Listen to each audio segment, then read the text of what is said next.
দামত দামত চ্যালেঞ্জ পাবো চ্যালেঞ্জ আছে মানে কোনো দুই নম্বৰী কাৰবাৰ নাই সব মানে নিট এন্ড ক্লিন দি দিয়া হ'ব না আসসালামু আলাইকুম নমস্কাৰ পুনৰ আপোনালোকৰ সন্মুখত সেকেন্ড হ্যান্ড মালবাহী গাড়ীৰ উপস্থাপন লৈছো কাৰণ মালবাহী গাড়ীৰ উপস্থাপন দিলে দৰ্শকে বেছি চাই আৰু গ্ৰাহকৰ সংখ্যা বেছি মালবাহী কাৰণ বজাৰজনিত কাৰণত নিজৰ পৰিয়াল পোহপাল দিয়া কাৰণত মালবাহী গাড়ীৰ প্ৰয়োজনীয়তাটো বেছি হৈ পৰে গতিকে মালবাহী গাড়ী চাবলৈ অসমৰ ইমুৰে সিমুৰে ঘূৰি ফুৰে গ্ৰাহকসকল আজি আপোনালোকক মালবাহী গাড়ী দেখুৱাবলৈ মই গুৱাহাটী মহানগৰীত আহিছোঁ গুৱাহাটী মহানগৰীৰ ক'ত আহিছোঁ সেয়া আপোনালোকক জনাই আছোঁ আপোনালোকে স্ক্ৰীনত দেখি আছে সাইন কৰা বেনাৰ আৰু এই গৰাকী হ'ল কৰ্মৰত দাদা নমস্কাৰ আপোনাৰ শুভ নাম জনাব মোৰ শুভ নামটো সকলোৱে জানে অলৰেডি মোক বহুত ভিডিঅ' দেখাই পালে মোৰ নাম দীপক ৰায় হয় আৰু এয়া কোন স্থানত আছে নতুন পাৰ্কিং এটো আমাৰ নতুনকৈ খোলা হলে আগৰ যেটো পাৰ্কিং আছিল তাত এতিয়া মোক তাত মই নাই এতিয়া মই নতুনকৈ ইয়াতে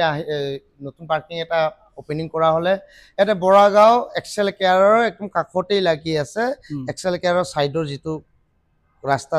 তাতে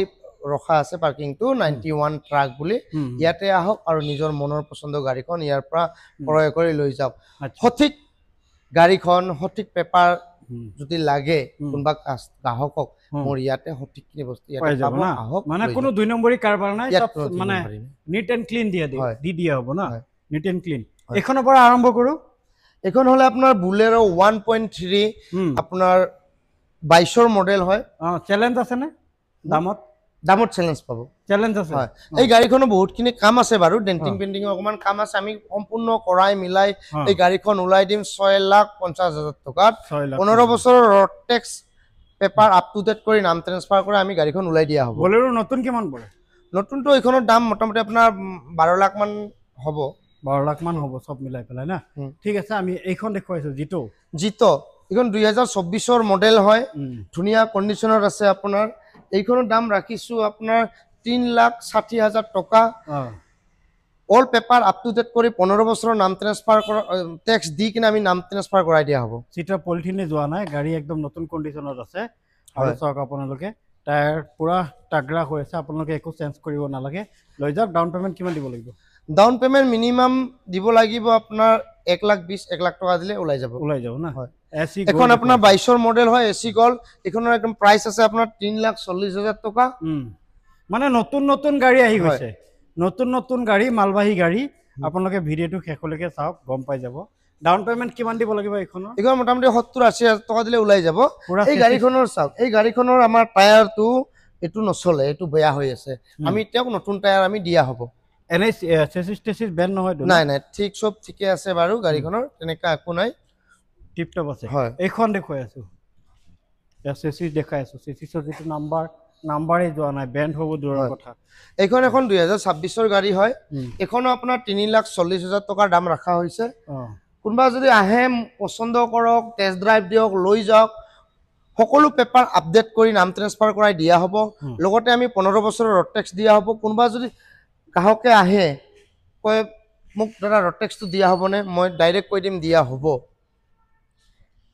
আচ্ছা ঠিক আছে নেক্সট আৰু এখন আছে এইখন এখন 2024ৰ গাড়ী আছে 15,000 ৰানিং মাত্ৰ 15,000 ৰানিং হৈছে মানে জেনুইন ৰানিং হয় গাড়ীখন অকমান সাৰ্ভিসিং কৰি আছে আচ্ছা ইয়াৰ চেসিস চক তলফালে চক কোনো ফুটা নাই পুৰা টাগৰা এইখনৰ প্ৰাইস আছিল আপোনাৰ 4 লাখ টকা লগতে 15 বছৰ ৰড টেক্স পোৱা হ'ব চাকা নতুন দিয়া হ'ব all paper up to date কৰি ফিটনেস ইন্সুৰেন্স পলিউশন সকলোখিনি আপ টু ডেট কৰি নাম ট্ৰান্সফাৰ কৰি দিয়া হ'ব প্ৰাইস কিমান লয় 4 লাখ টকা 4 lakh down payment minimum 1 lakh টকা দিলে হৈ যাব ওকে বলেৰো 4x4 হয় এখন আপোনাৰ পাহাৰত চলাৰ কাৰণে বহুত ভাল 2024 চনৰ হয় বলেৰো 4x4 এখন ধুবুৰী ৰেজিষ্ট্ৰেচনৰ হয় এখন দাম আছে আপোনাৰ 7 লাখ টকা দাম আছে 15 বছৰ ৰড টেক্স কৰি all paper up to date কৰি 7 লাখ টকাৰ আমি গাড়ীখন দি দিম 7 লাখ নতুনটো 4x4 বহুত পৰে না বহুত পৰে গাড়ীখনৰ কাম আছে ডেন্টিং পেইন্টিংৰ কাম আছে কিনি আমি সকলোখিনি আমি পৰাই মিলাই আমি দিয়া হ'ব কাৰণ আমি এনেকে এবিলাক নামৰে যে ধৰিছে এবিলাক নাথাকে টোটাল নিউ বডি দিয়া হ'ব এটো এনেকে ৰাখা হৈছে মানে ঠিক আছে চাওক আপুনি এসএসটো পুৰা ঠিকই আছে এটো ঠিক আছে নেক্সট এখন দেখুৱাইছো এস গোল্ড 2023ৰ মডেল হয় এখন আপোনাৰ এখন গাড়ীৰ দাম আছিল আপোনাৰ 3,90,000 টকা হুম